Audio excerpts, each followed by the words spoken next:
AICC అధ్యక్షులు Mallikarjuna Kharge senior నేత KC Venugopal ను మర్యాదపూర్వకంగా కలిసి కృతజ్ఞతలు తెలిపారు మంత్రి వివేక్.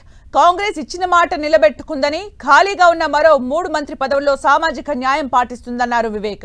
రాహుల్ గాంధీ తీసుకున్న సామాజిక న్యాయం నిర్ణయంపై ప్రజలంతా సంతోషంగా ఉన్నారని చెప్పారు. కాంగ్రెస్ బలోపేతానికి కృషి చేయాలని ఖర్గే, కేసీ వేణుగోపాల్ సూచించారన్నారు.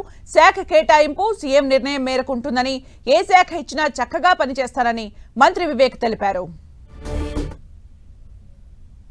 కేసీ వేణుగోపాల్ గారికి కృతజ్ఞతలు చెప్పి వారికి ప్రత్యేకంగా ఇదే చెప్పడం జరిగింది. ఈ సోషల్ కాన్సెప్ట్ ఏదైతే హైకమాండ్ నిర్ణయించుకుందో ప్రజలలో చాలా మంచి స్పందన ఉంది.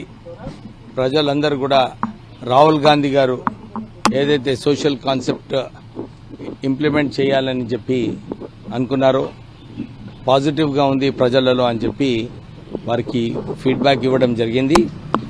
వాళ్ళందరూ కూడా ఇదే అన్నారు. ఇంకా 3 పోస్టులు క్యాబినెట్ పోస్ట్ ఇంకా వేకెంట్ ఉన్నాయి. ఇతర ఆస్పిరెంట్స్ ఓసీ నుంచి ఎవరైతే ఉన్నారో వారికి కమిట్మెంట్ ఇచ్చిన వారికి వాళ్ళందరికీ కూడా అవకాశం ఉందని చెప్పి వారు చెప్పడం జరిగింది.